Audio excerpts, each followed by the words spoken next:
Alright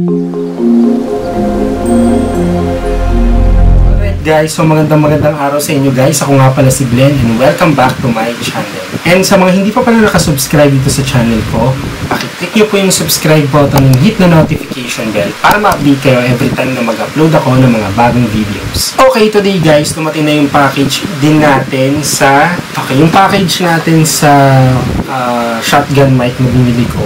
Ang brand is yung Comica. Brand niya is Comica VM10 Pro. So, check natin kung ano yung magiging quality ng audio pagka meron ito, no? So, alam ko kasi right now ang ginagamit ko is yung internal audio lang. So, alam ko, and then alam ko hindi siya kasi meron akong electric fan sa likod. So, check natin siya ngayon kung test natin kung okay siya. Then, videohan na rin natin for Shopee, guys. So, ayan. Ito na siya, guys. Itsura niya. Ayan na siya, guys. Maganda sa kanya may case siya. Alright, ito na yung pinakaloob niya, guys. So, maganda sa kanya may case siya. And then, may mga ganito siya. Dati yung ginagamit ko is yung yung Boya na BY MM1. Yun nga lang, is nanakaw din. So, check natin siya ngayon. So, kasama din dito guys sa package niya yung sa Type-C. Ito yung Type-C niya.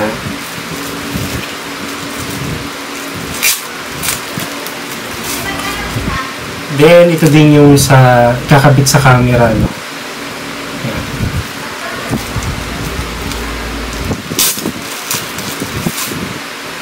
And then, same. Parang dalawa siya. Bakit dalawa? Magkaparehas siya. Natin yung sa documentation niya. Na hindi naman natin binabasa. So, try natin siya ngayon. Kabit natin. And ito pa pala, yung wind muff niya. O yung dead cat.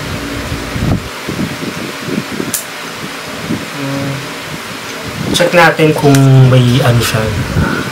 Analog. Supposed to be this. Analog.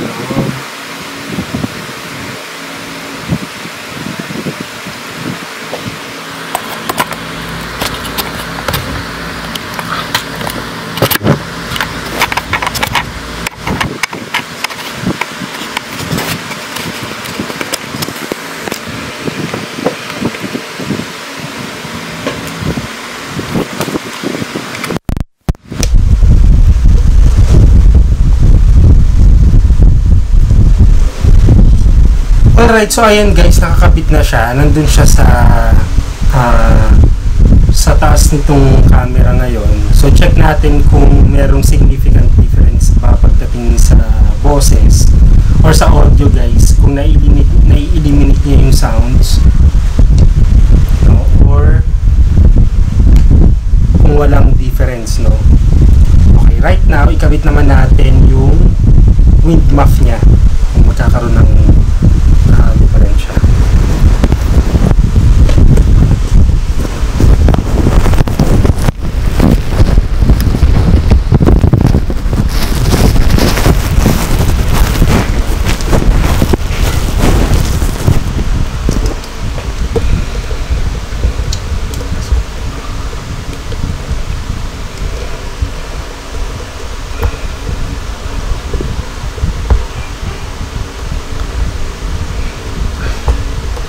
Hindi sturdy itong kangalo ko.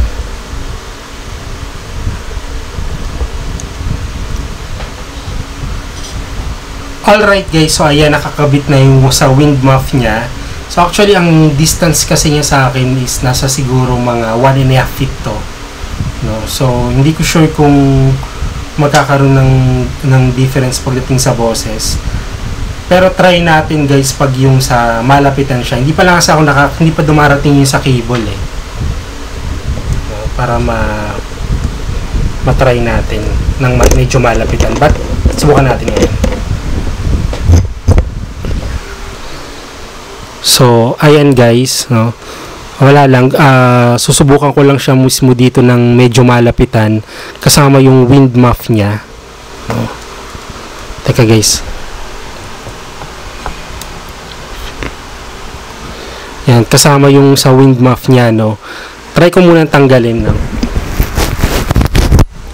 So, ayan, ito naman yung magiging quality ng boses mo kapag wala tong wind muff, no. So, maganda kasi kung dumating na sana yung sa extension, at least matatry natin sa taas kung magiging okay siya.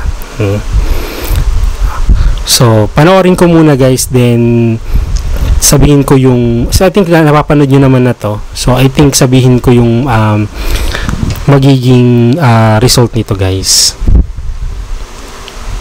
Alright guys, so ito yung audio niya kapag hindi ako nakatapat dun sa electric fan.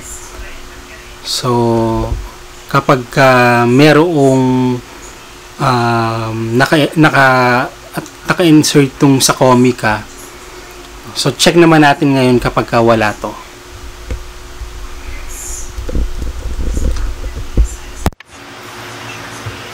Okay, ito naman yung internal audio niya guys, no, na kapag hindi hindi naka-insert yung sa Comica niya. So ganito yung quality ng audio niya. Alright guys, so ayan, overall okay naman yung experience ko dito sa Comica VM10 Pro. However, no, hindi naman niya totally talaga na-eliminate yung sound, especially yung sound ng electric fan. But nalilesen naman niya yung noise guys. So okay na din naman, ano. Hindi ko pa siya natatry outdoor kung ano yung performance niya. Siguro tatry ko next time. But yun nga, overall okay yung experience ko sa kanya, and para sa akin maganda siyang gamitin guys. So right now nandiyan siya sa taas ng camera. So hopefully maganda yung audio, maganda yung sound niya. So hanggang dito na lang guys. So salamat sa mga nanood, and hopefully, manood pa po kayo ng mga susunod kong video. So, thank you guys for watching, and see you guys on my next video. Bye-bye!